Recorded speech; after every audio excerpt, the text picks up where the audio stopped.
Well guys, this is my Red 1 review. Now if anyone here follows politics and you really look into it deeply, you probably realise what's going on in Ukraine is not quite kosher. Now you're probably thinking, why the heck is Stevie talking about Ukraine in a Red 1 film review? Well, if you look at what's going on in Ukraine, you know that there is funneling of money where the taxpayers in America are putting money into that war because the government are making them do so, and no one knows where the money's going. Well, I think Hollywood caught on to that, and that's exactly what they've done with Red 1, because where the is the $250 million budget for this film?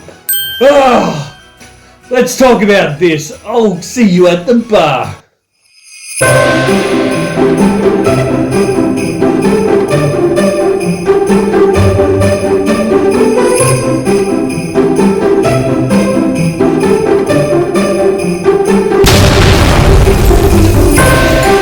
It's showtime.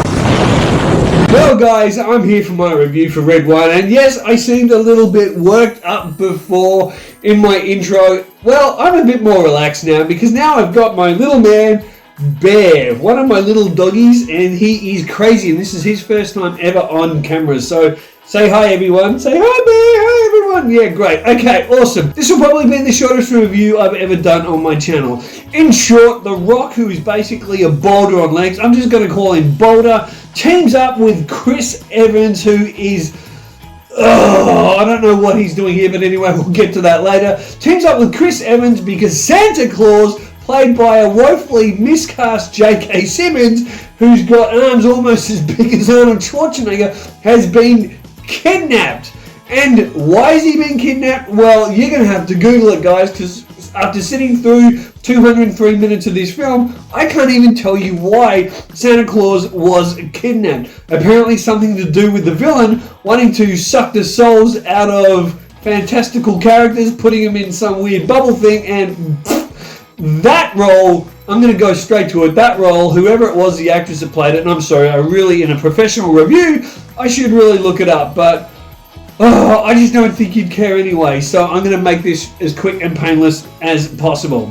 So Big Boulder Rock, he teams up with I Don't Want to Be There Chris Evans, and they go to find Santa. Now you would think maybe that the camaraderie between these two would be pretty fun, but the problem here is The Rock thinks he's acting in Citizen Kane. This is a guy that's done like 23 films that are exactly like this.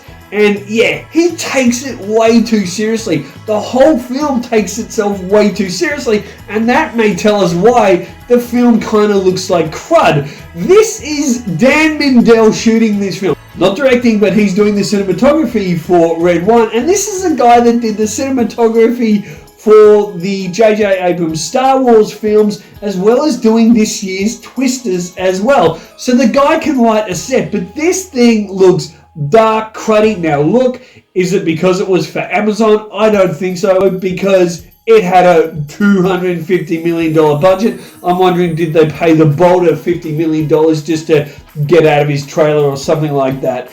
Now, has the film got some entertainment value? Look, it's not the worst film of the year, so I probably sound like I'm crapping on it a bit, but it's just misguided, it's kind of dumb, but at the same time it takes itself so seriously. However, there are probably at least two good action set pieces in the film.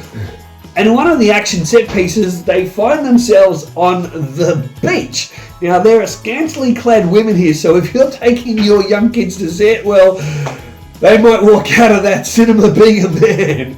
And these women look like they've been airbrushed and they're like perfect. I think Adolf Hitler would want them in his Aryan race because they're just like, hello ladies. Hello, ladies.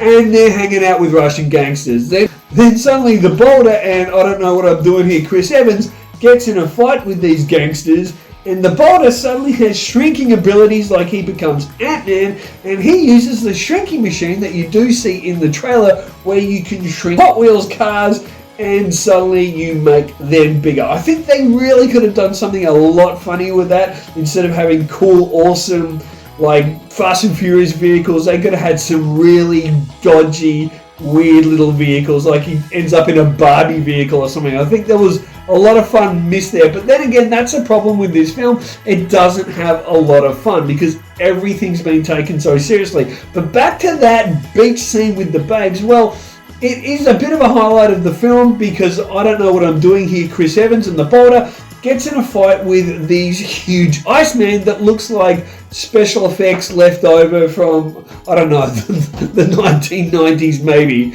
But the fight is entertaining. The other big entertaining piece of this film really is towards the very end of the film when we actually get to see Saint Nick, Santa Claus himself, deliver the presents. And I've got to admit, it's probably the most interesting thing out of this overrun, overbloated, overexpensive waste of a film. Now guys, am I saying don't buy this on Blu-ray? Well, you know, if you've had a few beers and you're desperate for a Christmas film, you may end up going and buying this on Blu-ray. But it was definitely made for streaming. And again, I don't know what they were doing with the lighting.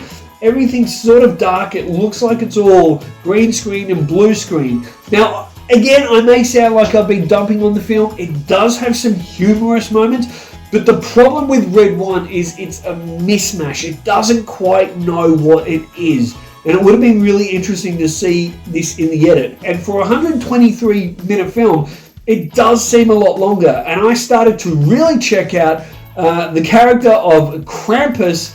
He shows up, and at that stage, the film just gets really bogged down. Prior to that, it was starting to pick up, the pacing was getting better, but once Krampus comes on screen and they get into some big slapping competition, well, it just really lost me. It really started to get boring from there, and I don't think it quite picked up. I was hoping for an incredible third act, but the third act is not so great, except for that part where we get to see Santa. Look, if you want a big, dumb, fun popcorn film, sure, go ahead and see it. Just leave your expectations at the door. Maybe have a couple of drinkies before you go in. Want to go get a drink? And you should kind of at least semi-enjoy it, but go on a discounted day where you get a half-price ticket. Because paying full price for this, I don't know, where's that money? In Ukraine or in... I think The Rock may have funneled that money somewhere. There's something going on in Hollywood. They're thinking, if, well, the government can funnel money, we're going to do it too. Because I want to know where that 250 milli is. I want to see all your money. Excuse me? Show me where the money lives. Now, it's also a bit weird to work out how much this film's making at the box office. If you can try and work it out doing Google searches, good luck to you. 1 minute it's like it's making 89 million globally. Then 1 minute it looks like it's making 431 million. Both globally. It's confusing, so I don't know what's going on there either. Well guys, for me to rate this, I can't give this more than a bag of goon. This is the first goon I've given out on this channel as well, so that's not such a bad hit rate, but it is getting a bag of goon. And if you're not aware what a bag of goon is, well, a bag of goon is basically what we call a cask of wine here in Australia, and you end up getting, you pull the silver bag out of it, and you get drunk with your mates. You basically lean backwards and yourself drunk or one of your drunk mates pours out down your throat, and that is a bag of goon here in Australia. So rock, Boulder, and I don't want to be here, Chris Evans, you're getting goon for this film. Oh jeez. Anyway guys, so that is my review. Thank you so much for joining me here for this one. Sorry I couldn't be a bit more of an upbeat review, but hopefully I made this downbeat film a bit more fun anyway. Please like, share, and subscribe. I love reading your comments. And please tell me your 3 favorite Christmas films. I would love to hear them. And until next time, keep getting drunk on films.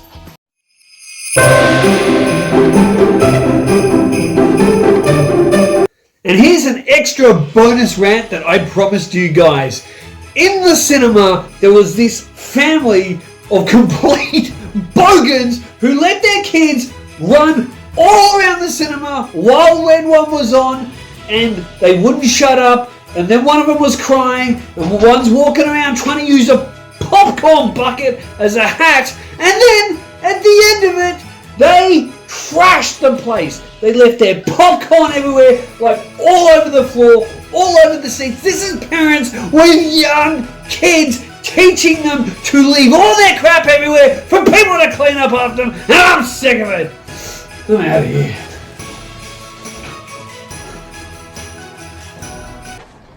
Kids today, so desensitized by movies and television.